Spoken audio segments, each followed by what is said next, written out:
kvadrat funksiya kesishi mumkin x1 x2lar va shu nollari deyiladi. Agar diskriminan musbat bo'lsa, teng 0 deb hechkan paytda agar diskriminan musbat bo'lsa, ya'ni tenglamaning ikkita izi bo'lsa, o'sha funksiyaning nollari, ya'ni OX o'qini, absissa o'qini kesish nuqtasi deyiladi. Urinishi ham mumkin. D teng 0 urinadi. D kichik 0 da OX o'qini kesmaydi. Bu grafikni o'z ko'rsatib beraman. Qanday qilib grafik kesmaydi bo'lsa, yoki agar D katta 0 bo'lsa, ikkita ketadi. Demak, OX o'qini kesish nuqtasi nima bog'liq ekan? Diskriminantga bog'liq. Endi kvadrat funksiyaning yana bizda uchi bor. Kvadrat funksiya, masalan, chiziqli funksiyaning uchi yo'q. Chiziq-ku, uchi qayerda bo'ladi? Lekin kvadrat funksiyada bizda grafiki parabola deyiladi. Shunaqa siyoqa bor, chizma bor, grafik bor, parabola. Parabola. Shu parabolaning uchi bor. Uni bizda burilish nuqtasi ham deymiz. Yoki bo'lmasa eng kichik, eng katta qiymatlari ham o'sha uchida bo'ladi. Parabola. Shu uchining koordinatlari qanday qilib topiladi? Kvadrat funksiyaning uchining koordinatlarini topish uchun birinchi x0 hisoblaymiz. X0 hisoblash formulasi bor. Minus b taqsim 2a. Minus b taqsim 2a parabola uchining absissiyasi deyiladi. Endi y0 hisoblash uchun 3 ta formula bor. Naq 3 ta formula. Birinchisi f od x0. Funksiyaga x0 ni keltirib qo'yamiz, y0 topiladi. Kvadrat funksiyaga nima qilamiz? Funksiyaga keltirib x0 ni qo'yamiz. Agar kvadrat funksiyaga x o'rniga absissiyani x0 ni keltirib qo'ysa, hisoblaymiz-ku. Uchining ordinatasi, ya'ni y chiqadi. Bu birinchi formula. İkinci formulası, y0 topish formulasi minus d taqsim 4a. Buni ham ko'rsatib beraman zamasini. Uchinchi formulasi ham bor, buni ko'pchilik hamma ham bilmaydi bu formulani. Ya'ni minus a x0 ning kvadrati plus c. Minus a x0 ning kvadrati plus c bilan kvadrat funksiyaning ordinatasi topiladi. Demak, yana kelib bir boshdan kelamiz. Kvadrat funksiyaning funksiya amal sohasi bor, qiymatlar sohasi bor. O'zini atomlovchi funksiya. OX o'qini kesishi mumkin, bitta kesmaydi, u d ga bog'liq. Lekin kesish topish nima qilish kerak ekan? Funksiya 0 ga tenglashtirish kerak ekan. Absissiyasini topish formulasi bitta bor. Yana uchining ordinatasi 3 xil topilishi mumkin ekan. Parabolaning uchi bor ekan. Kvadrat funksiyaning uchi bo'ladi. Eng katta, eng kichik qiymati a ga bog'liq. Agar a musbat bo'lsa, grafik chiziladi hozir. Chizamiz. Parabola shoxlari, ya'ni tarmoqlar yuqoriga qaragan bo'ladi va eng kichik qiymati bo'ladi.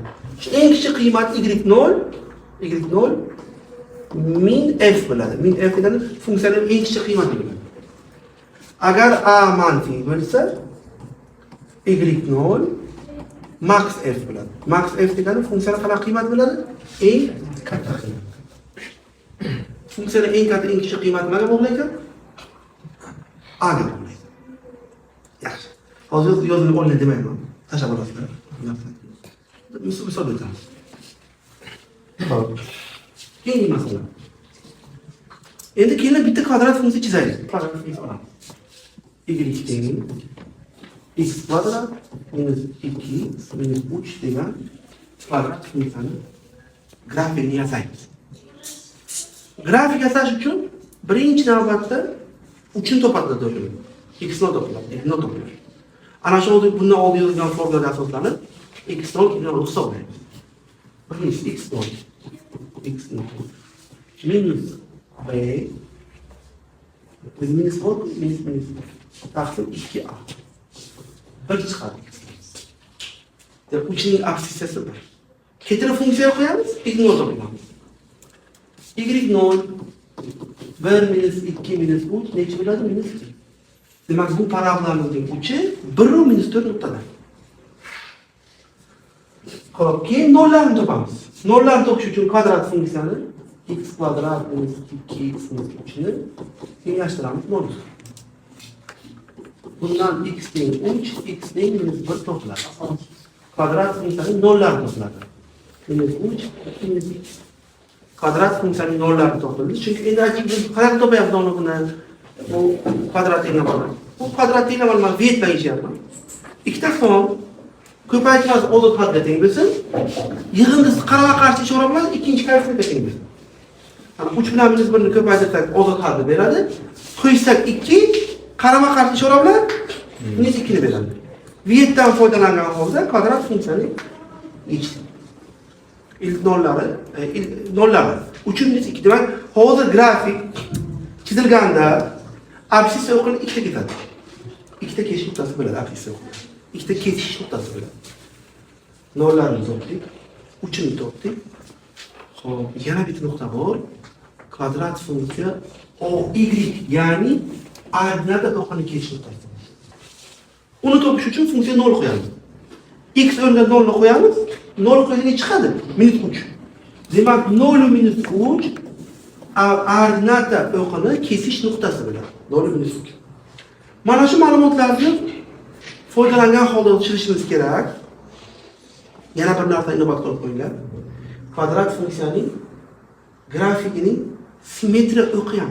Ya'ni grafik bitta chiziqqa nisbatan simmetrik bo'ladi. Simmetriya o'qi. Bu kafalarni tushuntirganmi yo'qmi? Tushuntirgan simmetriya bilasizlar. Shu simmetrik bo'lgan chiziq bor. Simmetriya o'qi bor. Kvadrat funksiyaning simmetriya o'qi. Simmetriya o'qi. Simmetriya o'qi. X teng x0 to'g'ri chiziq. Vertikal to'g'ri chiziq x teng x0 parabolaning simmetriya o'qi bo'ladi. Xo'p, endi chizishga o'tamiz. Xo'p, mana koordinata o'qlarni chizamiz. Koordinata o'qlarni. 3ni topamiz. 1 minus 4. Mana x o'qidan chiqdi. 1 bo'ladi. Y o'qidan minus 4 bo'ladi. Minus 4. 1 minus 4 oldik.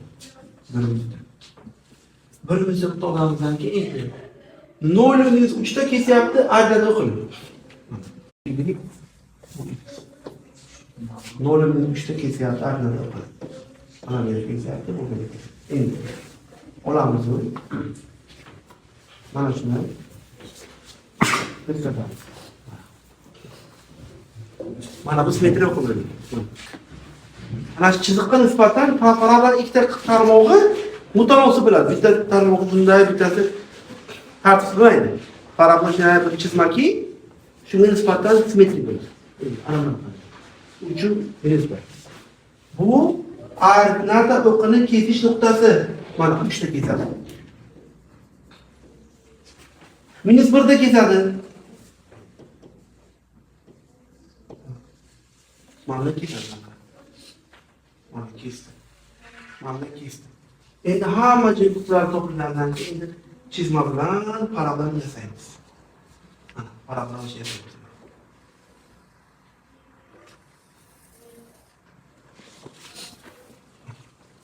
Hozir bizda kvadrat funksiyaning grafiki parabola chizdik. Mana bu parabola. Bu erishtirqa parabola. Xo'p, nimalarni aytishimiz mumkin grafik haqida? Grafik absissa o'qini ikkita kesyapti. Qanday kesyapti? Ana 3 ta kesyapti, minus 1 ta kesyapti. 3 1 minus 4 ta, ana 3. Mana shu 3. Shoxlari yoki tarmoqlari deyiladi. Yuqoriga narsa. Pastga qaragan bo'lishi ham mumkin.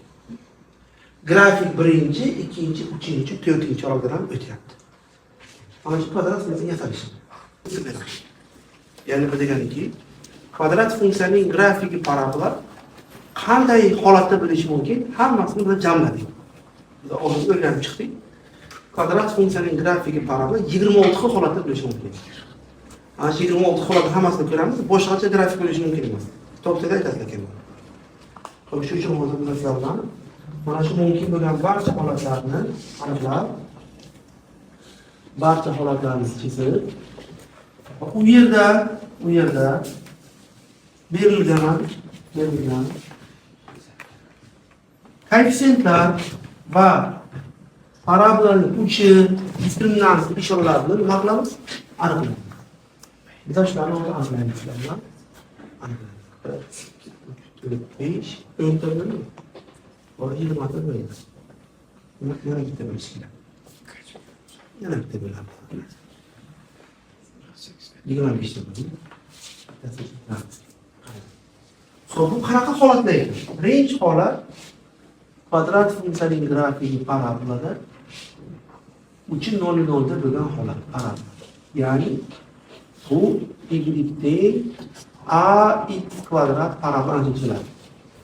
A musbat bo'lgan holat. Nimaga A musbat? Sho'x tepa. Sho'x tepaga qarayapti.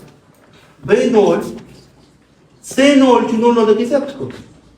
D0 uchun urinyapti va x0 ham 0, y0 ham 0. Ana shu 6 ta ma'lumotni har bittasidan topib chiqishimiz kerak, har bittasidan. Endi ana shunaqa 26 ta holatni yozdan olib beramiz. Ana bunday bo'ladi. Bunday bo'ladi. Yana bitta holat qoldi. Hozir ana shu to'g'ri eshitdingmi? 25 ta. 25 ta. Bitta holat qolib ketdi. 1, 2, 3 ta. Bitta holat qolib ketdi. Uni kim chizib beradi? Oxiridan shu 4 ta bo'lib bittasi qolib ketdi. Agar kim chizayotgan payt e'tiborda turgan bo'lsa, x kvadrat. x kvadrat. Yo'q, x kvadrat bor. O'sha x kvadratning bitta holat qolib ketdi. Chizmayapmi keyingi?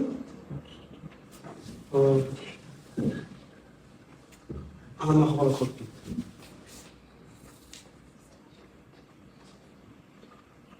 Bundan. Ana holat qolib ketdi. Bu 26-si. Endi ana shu yerda ba'zida ana shu holat bilan shu holat nima farqi bor? Mana shu ikkitasiga qarasang. Mana bittasi o'xshaymi? Qani? Tushundim. Birinchi uchun toping. X0 qanaqa? Manfiy. Y0 qanaqa? Manfiy. C qanaqa? Manfiy. D musbat. Ikkita kesganmi? Ikkita kesgan D musbat. X0 manfiy, Y0 manfiy, D musbat. A musbat. A musbat. Endi B qoldi, C qoldi. C manfiy. Bitta formula beraman. X0 A B ni ko'paytirganimiz manfiy bichi. Mana formula. Bu deganiki x0 agar manfiy bo'lsa, agar A musbat bo'lsa, endi B ham musbat bo'lishi kerak. Nega? Chunki x0 A B ni ko'paytirgan bo'lishi kerak, manfiy. X0 manfiy bo'lsa, A musbat bo'lsa, B musbat bo'ladi. Chunki musbat manfiy ko'paytirgan nima bo'ladi?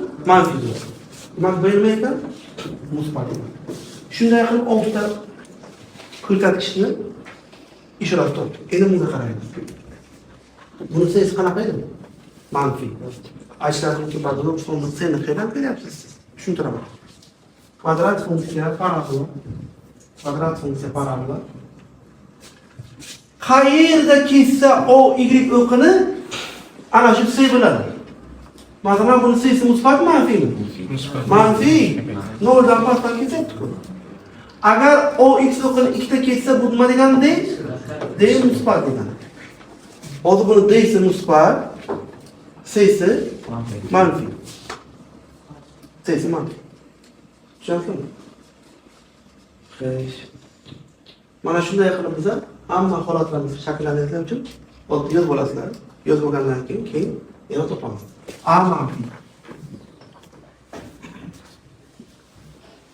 D teng 0. C qanaqa? C manfiy. X manfiy. B o'ldeki. X0 musbat. Y0 0. Urundan Y0 0. Endi qarang. X0 A bittasi manfiy, bittasi musbat, balki musbat chiqadi. Chunki A ni X0 ni B ni ko'paytirganimiz qanaqa chiqishi kerak? Manfiy chiqishi kerak. Shunday qilib biz parabolaga qarab ABC'ni ishora topilar ekanmiz. Bu parabol joylashuv shunaqa bo'ladi. Endi ana bu holatga qarang. Bu qo'lga to'pni qanaqa bo'layotgan parabollar? Masalan, shu parabolga haqida gapiradigan bo'lsak, buni x noli 0. Y noli manfiy. Y noli manfiy. A manfiy. D kichik noldan. C manfiy. Mana shu. Va B ga kelsa yana qilamiz. Bu 0, bu B 0 ekan. Nima uchun? Chunki x0 A B ni ko'paytirganimiz bilan chiqishi kerak. Manfiy. A bundan 0 chiqyapti o'zi. A bu ham 0. Xo'p, nima uchun B 0? Chunki x0 0 chiqishi. Agar x0 0 bo'lsa, B ham 0 bo'ladi. Chunki x0 ni o'zi qanday to'plardi? B taqsim 2A. Agar bu 0 bo'lsa, bu 0 bo'lmaydimi? 0 bo'ladi. Tushunyapsizmi? Yaxshi. Demak, ta'limda bor, ta'limda. Ilm olish xuddi shu bolta bilan o'tinni chopishga o'xshaydi. O'tin bor. G'o'la. Bunda. G'o'la. Shuni bolta bilan chopish kerak. Harakatlar. Birinchi nima qilar ekansiz? Bolta yaxshi chaqlangan bo'lishi kerak. Chunki agar bolta chaqlanmagan bo'lsa, siz qanchalik harakat qilyapsiz, lekin harakatlaringizning hammasi chopishga natija bermayapti. Ba'zi bir qismi boltani o'tkirmasligi hisobiga havo ketyapti. Chunki uryapsiz, qaytyapti. O'sha boltangiz chaqlangan bo'lishi kerak. Endi boltani chaqlanganligini biz o'xshatdik ustozga. Ustoz zo'r bo'lishi kerak. O'qish uchun imkoniyatlar bo'lishi kerak. Chunki bir kimdir o'ylani chopmoqchi, boltasi yo'q, chopolmaydi.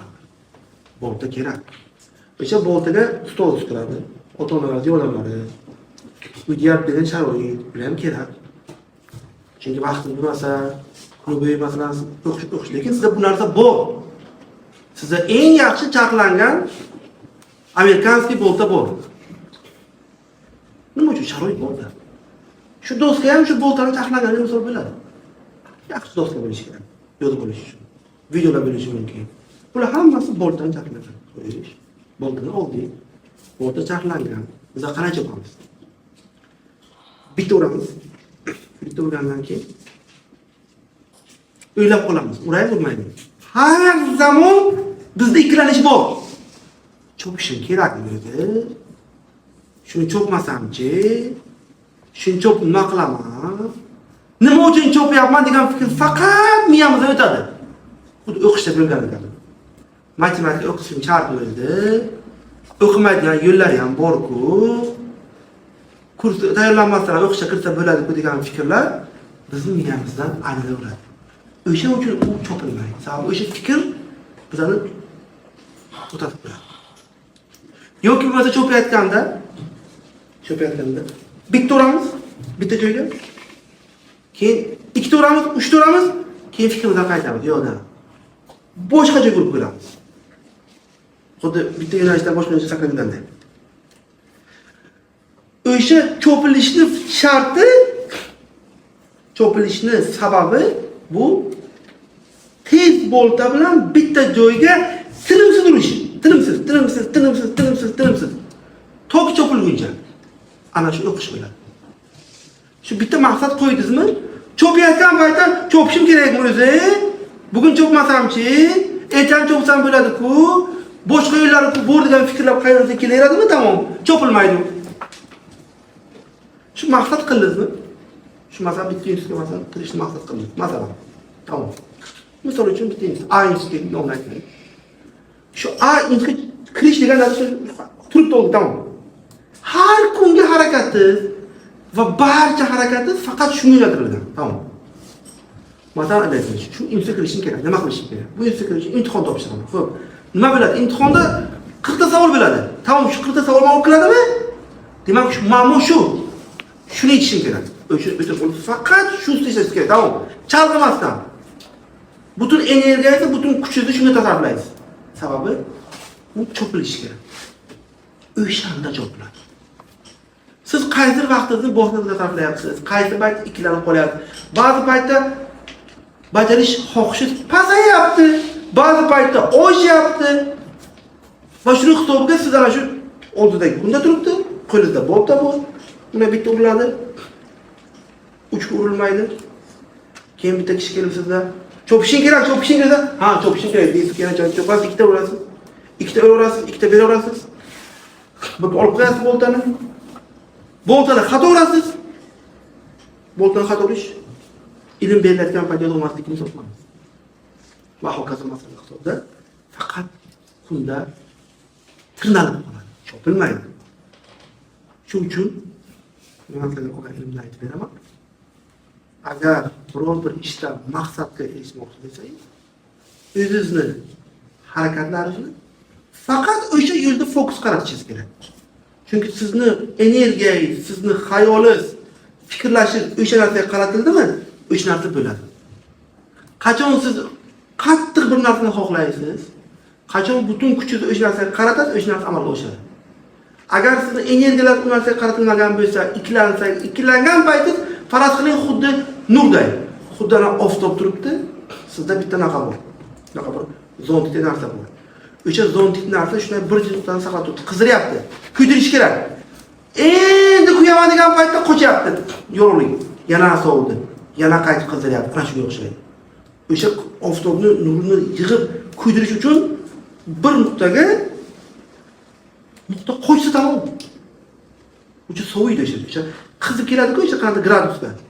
Endi o'sha eriyman degan payti, endi yonaman degan payti 85-90 bo'lgan payti fokus qochadi. Tamom. U keyin yana tushib ketadi sovuqligi. Xuddi bitta qog'ozni yondirayotgan paytingizda, endi yonadigan paytda, sal qilgan paytda olib qo'ysangiz, bu yana soviydi-ku, yana qaytib uni bo'shab boshlash kerak. O'sha bir nuqtaga fokusni qaratdingizmi, shunday maqsad qo'ydingizmi? Tamom. Fokus umuman chalg'imasligingiz kerak. Va hamma harakatlar shunga qarab ketish kerak. Chopasiz va albatta chopiladi.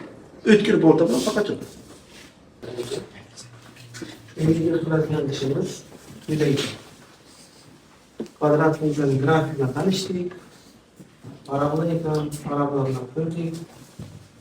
Kvadrat funksiyaning ko'rinishlari ko'rdik. Kvadrat funksiyaning ko'rinishlari.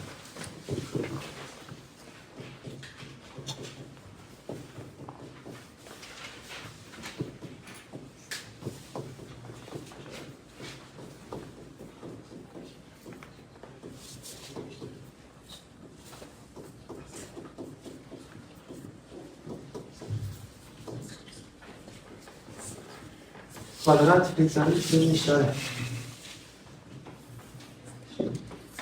Kvadrat funksiyaning 3 ta ko'rinishi bor.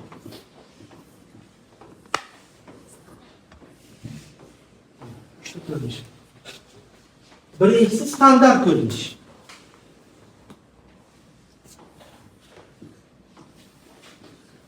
Birinchisi standart ko'rinish. Ikkinchisi nollarida berilishi. Uchinchisi uchi bilan berilishi. Birinchisi standart ko'rinish. Ikkinchisi nollarda berilishi, ikkinchisi uchi bilan berilishi. O y o'qini kesish nuqtasi ko'rinadi. Qanday ko'rinadi? Ana shu sayda. O y o'qini kesish nuqtasi ko'rinadi. Agar standart ko'rinishda bo'lsa, o y o'qini kesish nuqtasi bo'yicha seni o'zi ko'rinadi deb. Shunday qarab, o'sha nuqtada o y o'qini kesadi. Demak, birinchi ko'rinish standart ko'rinishda o y o'qini kesish nuqtasi ko'rinadi. Ikkinchi ko'rinishda o x o'qini kesish nuqtalari ko'rinadi. O x o'qini kesish nuqtalari ko'rinadi. Uchinchi ko'rinishda kvadrat funksiyaning uchini ko'rsatadi. Kvadrat funksiyaning uchining koordinatlari ko'rinadi. Ko'rinadi. Masalan, Agar sizga ana shu savol bersa, minus 2 x plus 2 ning kvadrati minus 1/5 desa, mana shu kvadrat funksiyaning uchi qaysi chorakda desa, muammo yo'q. Nega? Uchi ko'ringan, ko'ryapsiz. Minus 2 yu minus 1/5. Chunki o'zi uchlari bilan berilgan.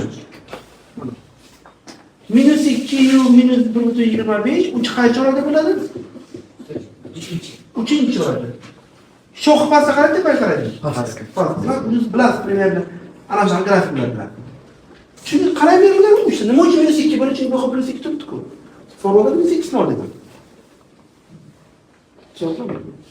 Mana bitta misol ko'rsaman.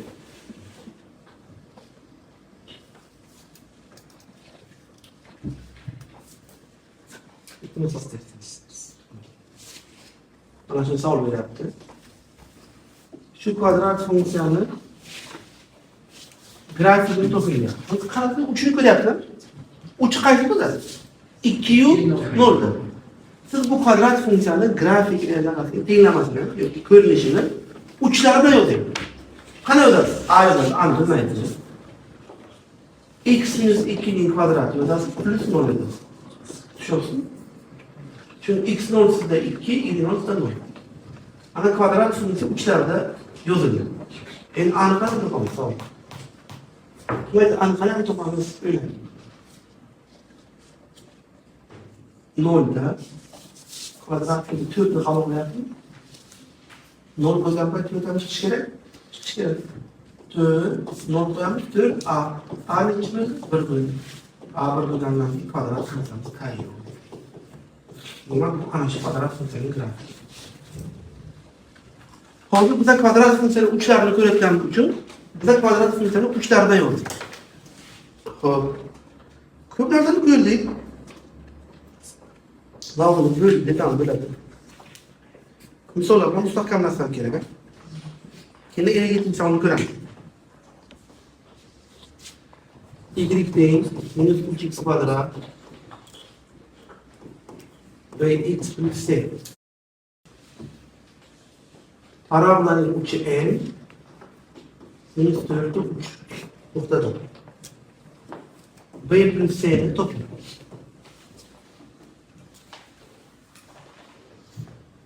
Hozirgi mana bu misolimizda parabolanın a'sini ko'ryapmiz. Ko'ryapmiz. Uchilamizmi? Bilamiz. Uchta formula qaysi birini qo'llasa yaxshi? Birinchisi, standart ko'rinish yaxshi. To'g'rimi?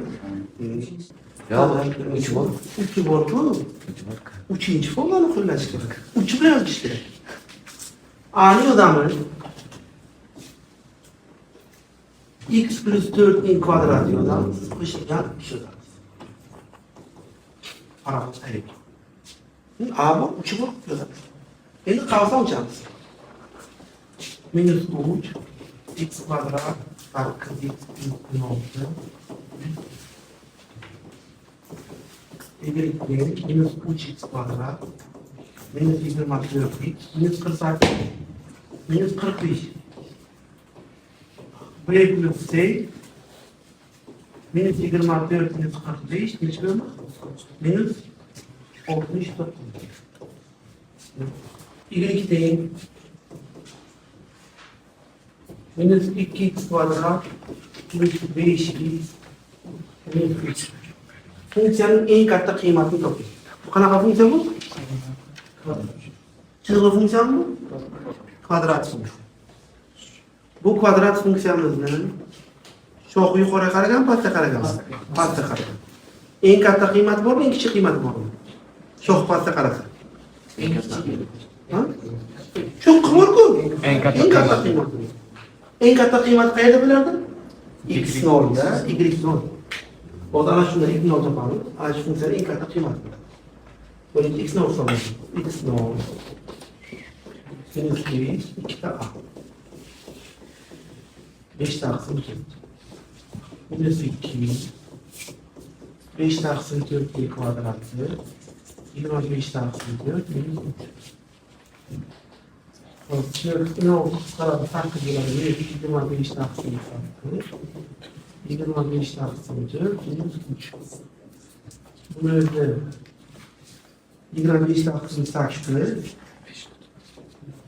minus 2 butun yo'q.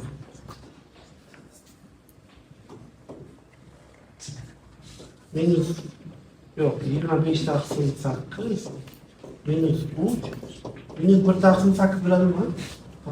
Plus bo'ladi. Plus 1 taqsim 8 bo'ladi. To'g'rimi? Ana shu plus 1 taqsim 8 y 0 funksiya nimasi bo'ladi? Eng katta qiymati. Nega eng katta qiymati bo'lyapti? Chunki kvadrat funksiyamiz parabolani shoxlari pastga qaragan. Va shu paytda funksiyaning eng katta qiymati bo'ladi va bu eng katta qiymati x0 da 0. Yozib qo'ying.